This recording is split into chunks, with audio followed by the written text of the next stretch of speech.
Eleição perto e longe, né? Lula, Flávio, rejeição. Olha aqui, vejam esses dados como são interessantes. Vai lá.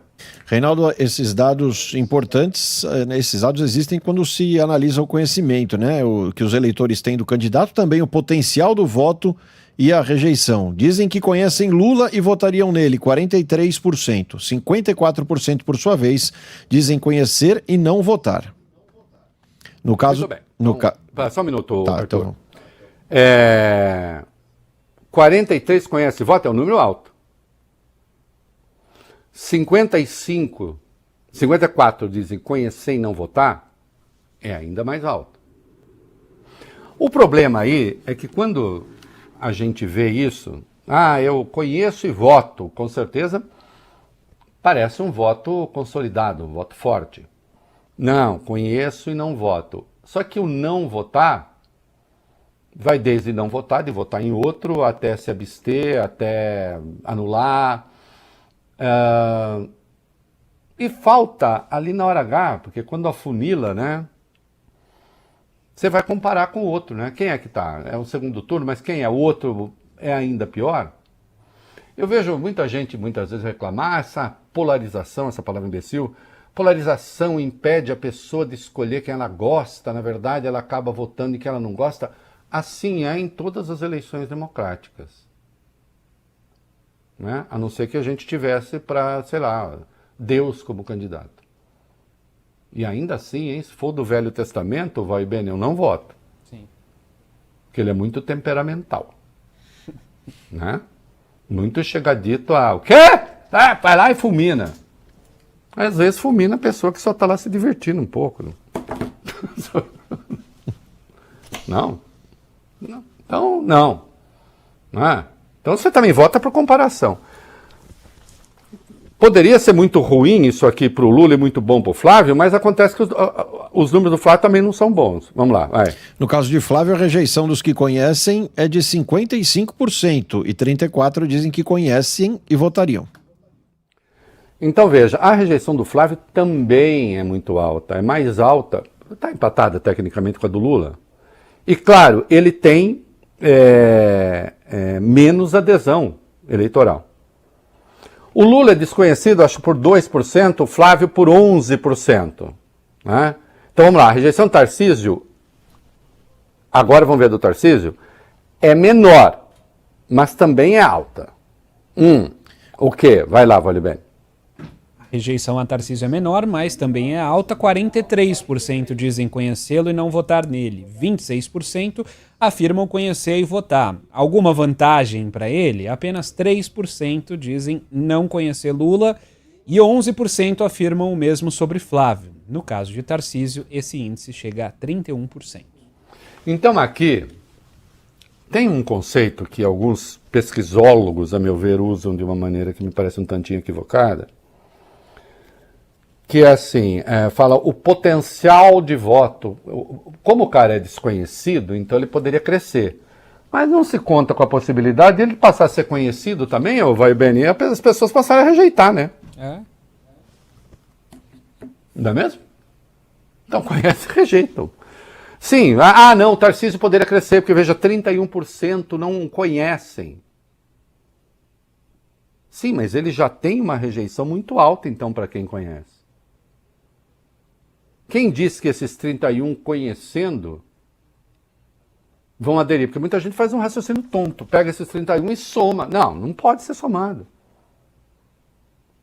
Porque senão você parte do princípio de que quanto menos conhecido é o cara, o potencial de voto dele é maior. Não é. Às vezes aumenta a rejeição. O Ratinho tem 41% de rejeição, me parece alta. Conhece e não votariam. Só 22% fariam o contrário. Conhece e votariam.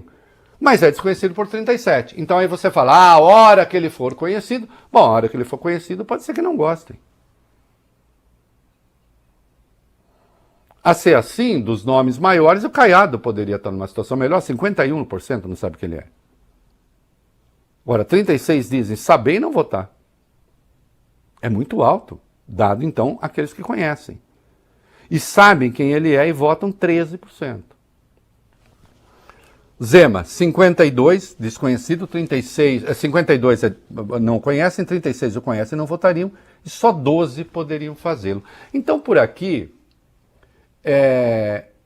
os dois que lideram, o primeiro turno o Flávio lidera, no segundo turno o Tarcísio está um pouquinho à frente do Flávio, na comparação, tem rejeições muito altas, conhecem e não votariam, e tem adesões relativamente altas, a do Lula maior, né? A do Lula maior, porque tem 43 contra os 34 do Flávio.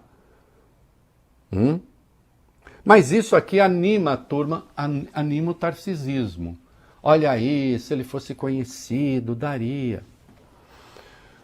E tem a pergunta, o que eu chamo pergunta Caroline, Vólio Bene. Por quê?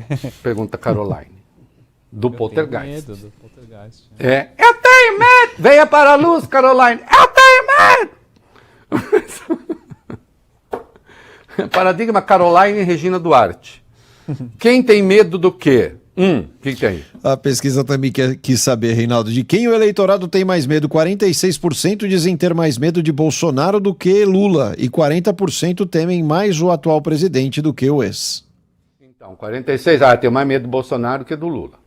46. Lula, tem mais medo do Lula, 40, do que do Bolsonaro. Mas o Bolsonaro não é candidato. Sim, mas aí é preciso considerar o óbvio, né? O Flávio só está no patamar que está, se consolida como candidato, porque é o filho do pai, né? De onde vem esse voto? Senão ele seria um fenômeno. Aí o fenômeno não é exatamente ele. É o pai transferindo o voto. Inequivocamente transferindo o voto.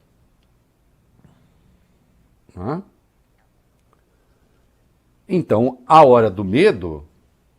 Bom, medo do Bolsonaro, porque acho que vão entender o óbvio, né? Se o Flávio ganhasse, ou se o Flávio ganhar,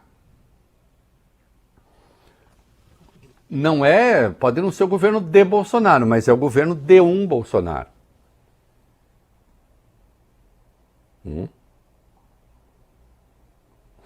E aí está acontecendo uma coisa curiosa, que tem a ver com o que a gente vai ver daqui a pouco. Vocês notaram que o Flávio começou a fazer um discurso mais moderado?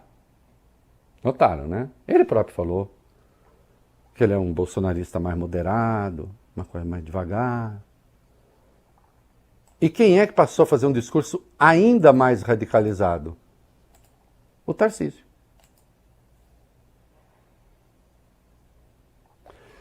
Evidenciando que não desistiu. Evidenciando que não desistiu da disputa. Coisa nenhuma. Continua firmão ali.